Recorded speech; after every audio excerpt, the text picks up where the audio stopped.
드림스탁 나우 시간으로 함께 넘어오셨습니다. 오늘은 최근에 잘 나가고 있는 기업이죠. 블랙록의 총수 내리핑크의 2024년 증시 전망에 대해서 알아보는 시간 갖도록 하겠습니다. 오늘 그 숨은 이야기 함께 해주실 분은 뉴로퓨전의 이윤수 연구원입니다. 연구원님 안녕하세요. 안녕하십니까. 네, 오늘 컨디션 어떻습니까? 오늘 뭐 항상 좋습니다, 컨디션은. 네, 아사이볼도 드시고 컨디션 좋은 걸로 보고 그 네. 좋은 컨디션 유지하면서 오늘 한 주를 열심히 시작을 해보도록 하겠습니다. 지난주 시황 어땠는지 우선 정리를 해주시겠어요? 네, 제가 지난주에 방송에서 매파 연준위원 3명이 발언을 하니까 이게 좀 시장에 영향을 줄 수 있다라고 말씀드렸는데 아니나 다를까 또 이제 충격을 주셨죠. 뭐 고구 3월 인하는 뭐 꿈도 꾸지 말라는 식으로 얘기를 하다가 그 다음에 뭐 한 분은 이제 뭐 금리 인상 한 번 더 할 수 있다, 오픈돼 있다, 뭐 이런 얘기를 해가지고 시장이 좀 많이 충격을 받았습니다. 그래서 이 시장의 금리 예상을 나타낸 이제 페드워치의 확률 테이블인데요. 보시면은 뒤집어졌습니다. 원래 3월에 금리 인하를 할 거라는 예상이 컨센서스였거든요. 지배적이었는데. 보시면 제가 빨간 박스로 이제 표시를 해놨는데 뒤집어졌죠. 네. 동결할 거라고 예상을 하고 그와 동시에 이제 올해 금리 인하를 이제 6번에서 5번으로 좀 이 예상이 좀 낮아졌습니다. 근데 그리고 또 이제 뭐 10년물 금리도 저번 주 초에 한 3.9%대에서 시작해서 계속해서 올라서 약 한 4.1% 정도로 마무리를 했고요.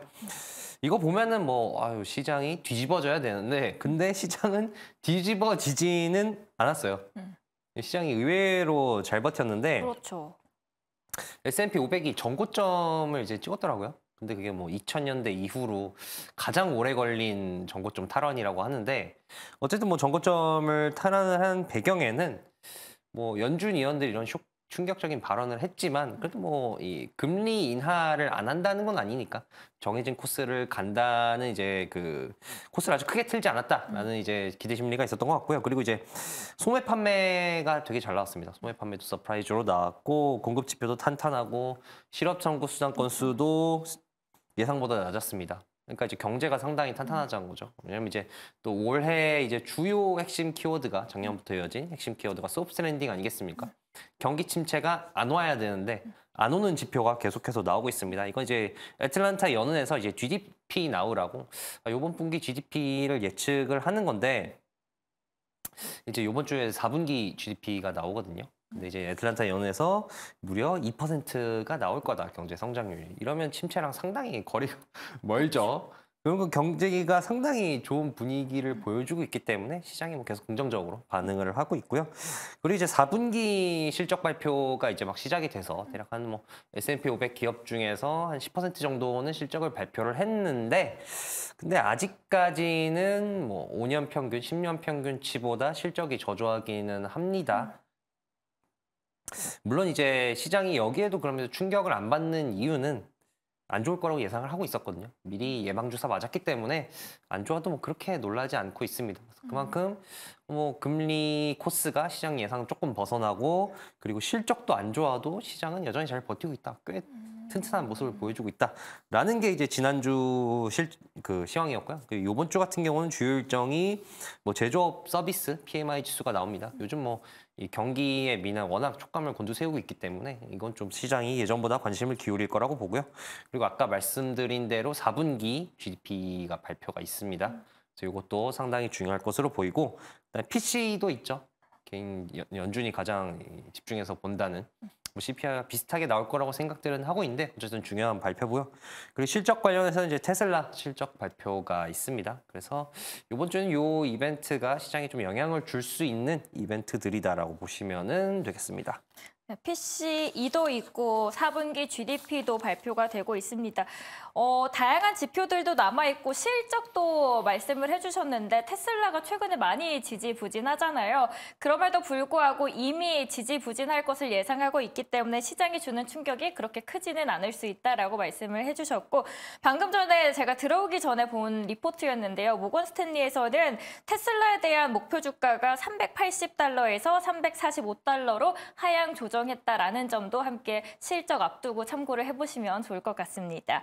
자, 이번에 본격적으로 인물로 넘어가 보도록 하죠. 블랙록 하면은 저는 가장 먼저 떠오르는 게 ETF 때문에 블랙록의 사장 레리 핑크가 떠오릅니다. 레리 핑크 어떤 인물입니까?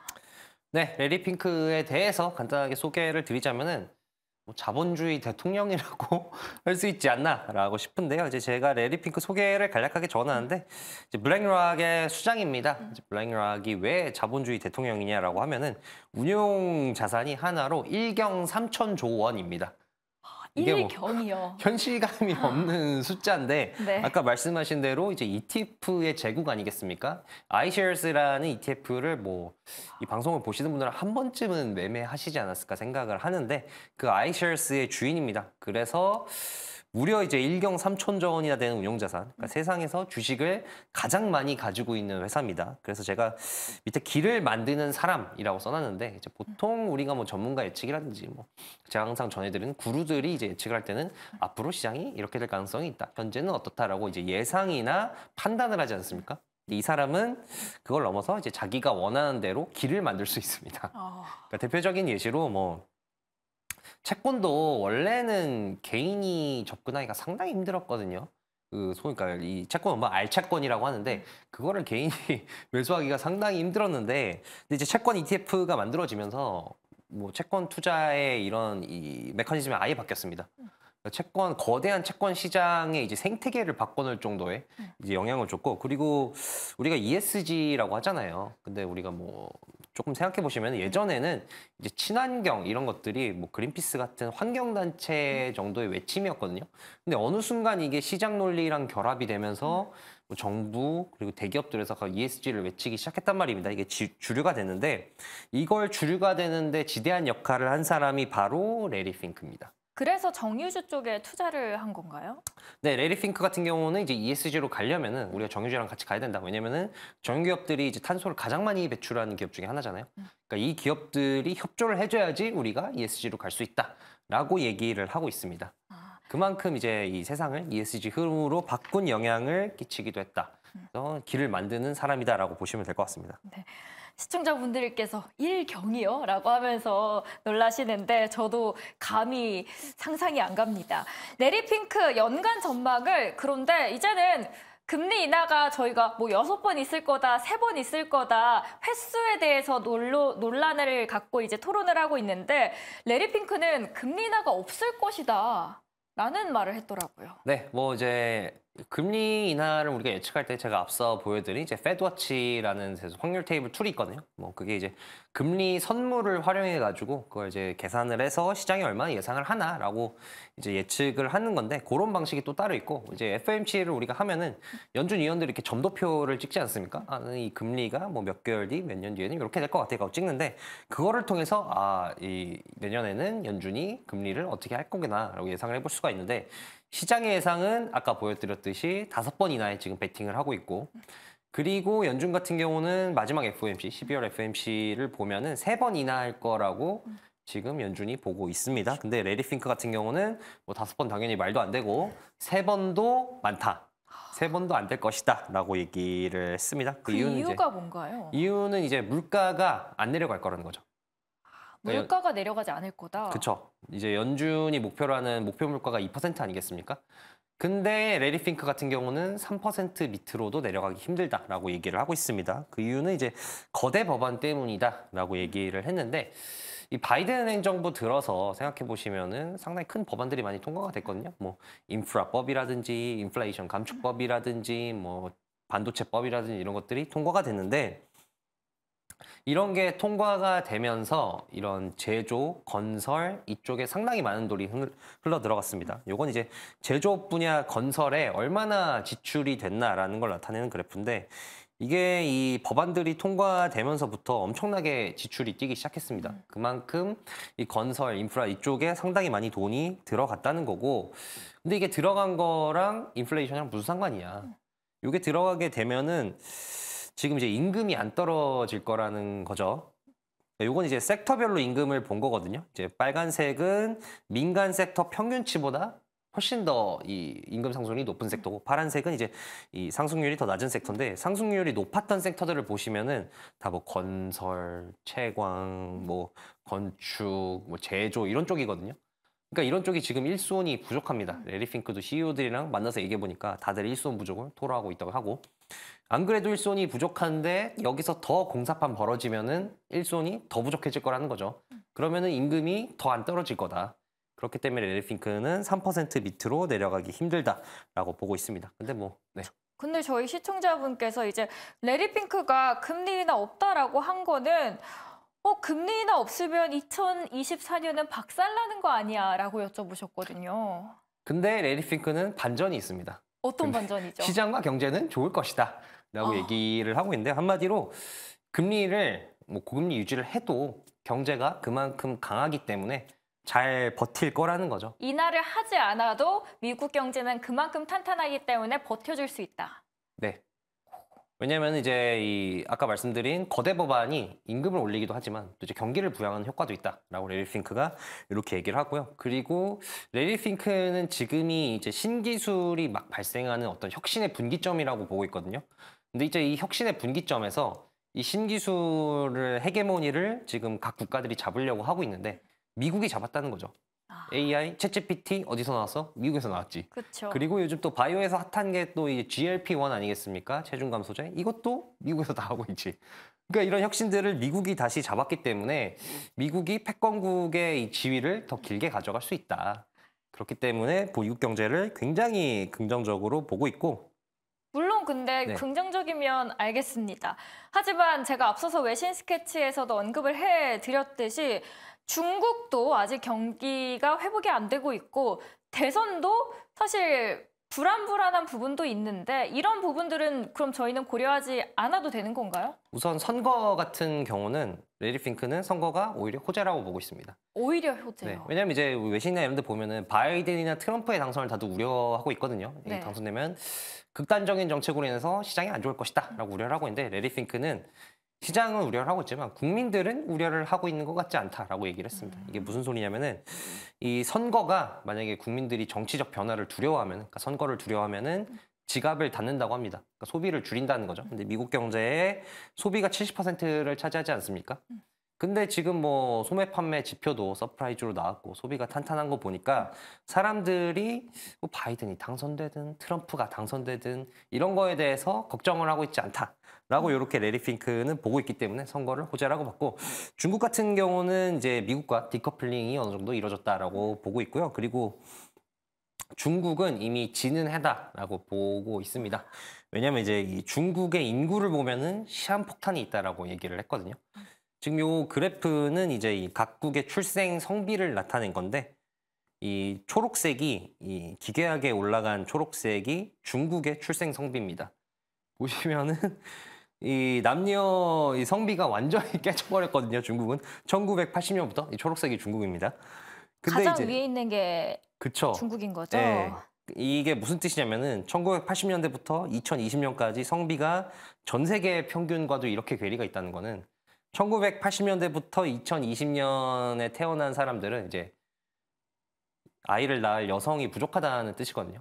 그러니까 앞으로 30년, 최소 3, 40년은 아이를 낳을 여성이 부족한 게 이미 확정이 된 겁니다. 이미 애들이 다 이렇게 성비로 태어나 버렸으니까. 그렇기 때문에 중국이 앞으로 3, 40년 저출산에 발목을 잡힐 수밖에 없다. 그래서 중국 같은 경우는 저성장의 길로 갈 수밖에 없다라고 레리 핑크는 보고 있습니다.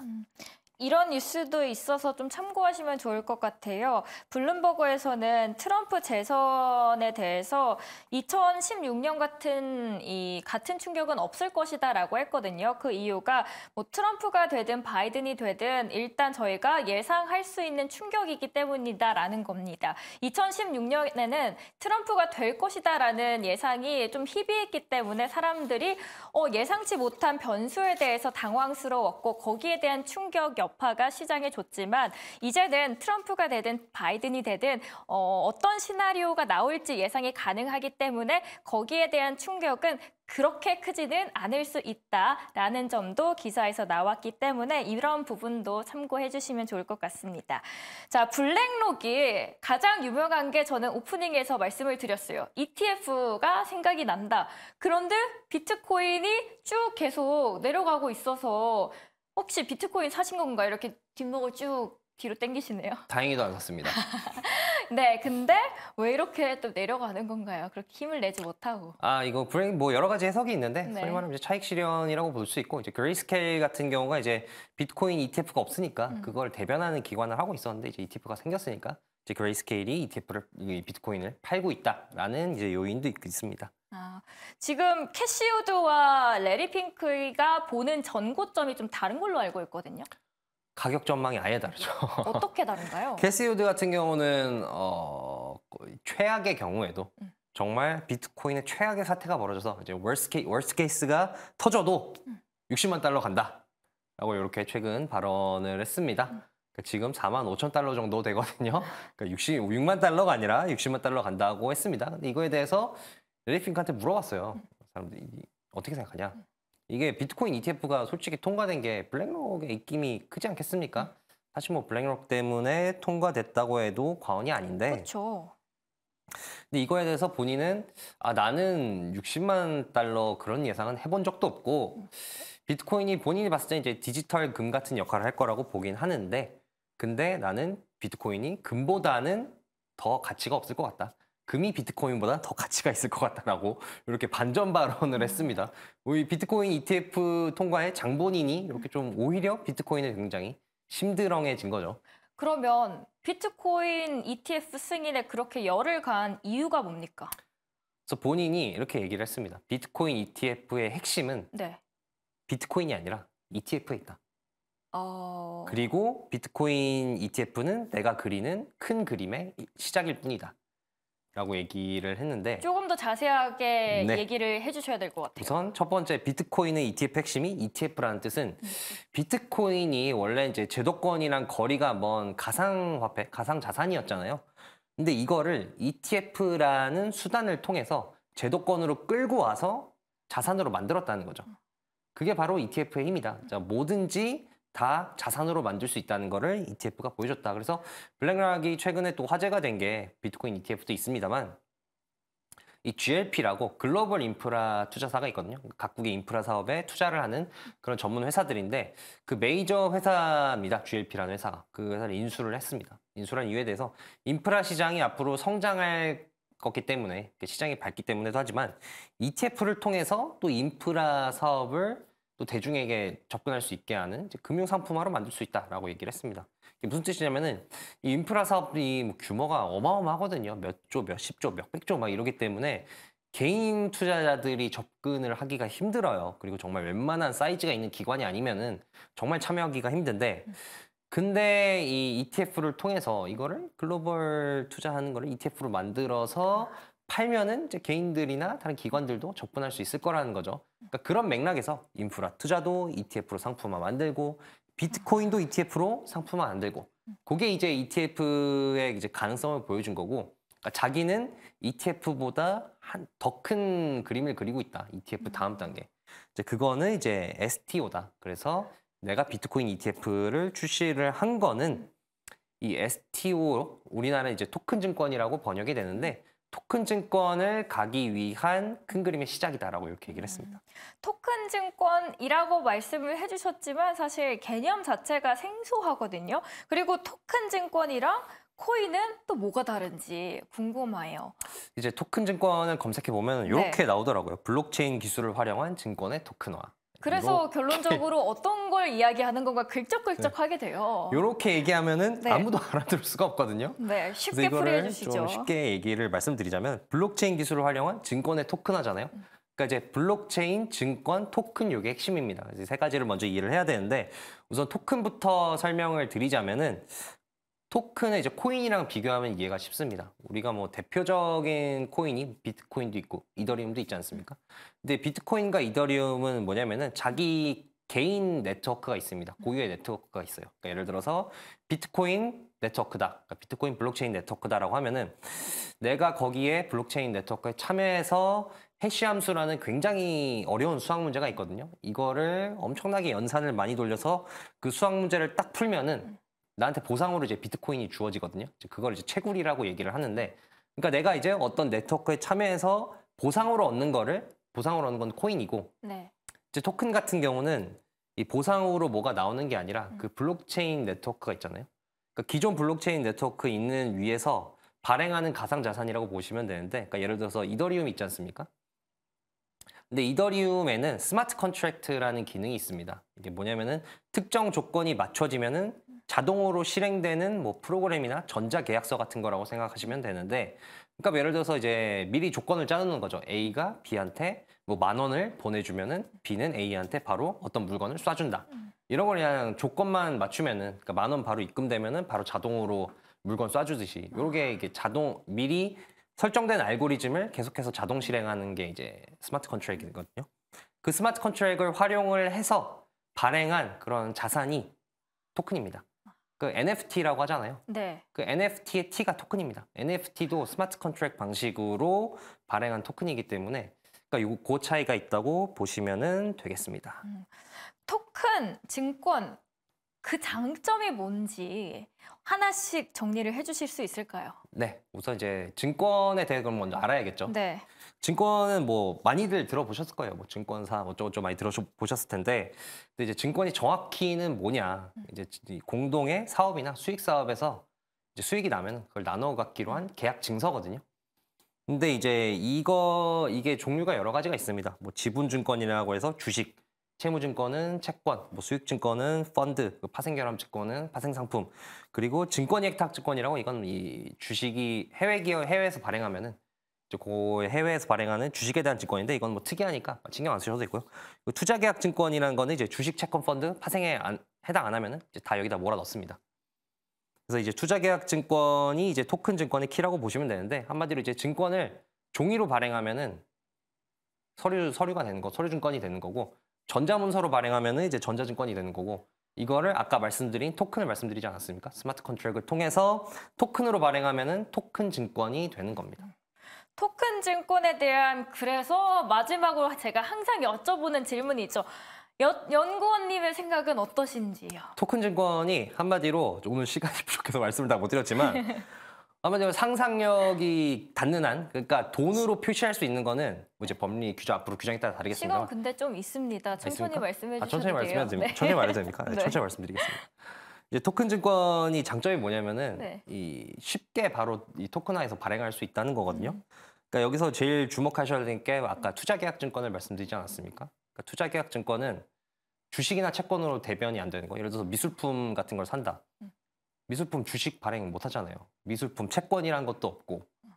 그런데 이제 여기에 내가 지분 투자, 그러니까 조각 투자를 하고 싶으면은 투자계약증권이라는 거 발행을 해야 되는데 이거 발행하고 배포하고 이런 게 상당히 어렵거든요. 근데 이걸 토큰으로 그냥 발행해버리면 굉장히 쉽습니다. 그러니까 이제 우리가 주식이나 채권으로 대변 안 되는 자산들을 바로바로 증권화하기 굉장히 쉬워진 거죠. 그러니까 뭐 가격으로 표시될 수 있다면은 그게 이제 상품화하기가 굉장히 쉬워진 겁니다. 그리고 그 외에 이제 결제 시스템도 상당히 혁신이 되는데 이거는 나중에 기회가 있으면은 말씀드리겠고요. 그래서 레리 핑크가 이거를 왜 얘기를 했냐? 그러니까 ETF가 아까 말씀드렸듯이 비트코인도 상품화하고 인프라 투자도 상품화하지 않았습니까? 근데 토큰 증권은 ETF보다 더 큰 그릇이라는 거죠.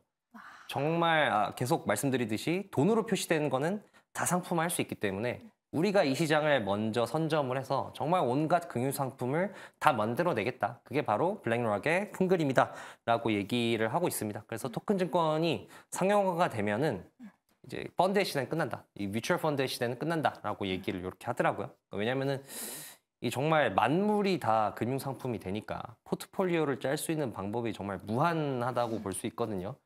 그리고 또 이제 굉장히 쉽게 또 구매를 할 수가 있고 그 많은 토큰 증권들을.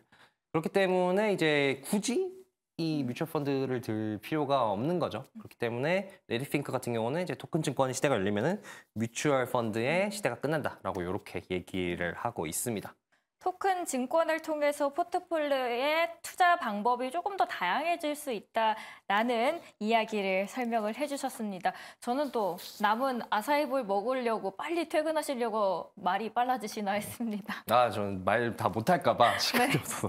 네, 오늘 함께해 주신 분은 유료퓨준의 이윤수 연구원이었습니다. 오늘 함께해 주셔서 감사합니다. 네, 감사합니다.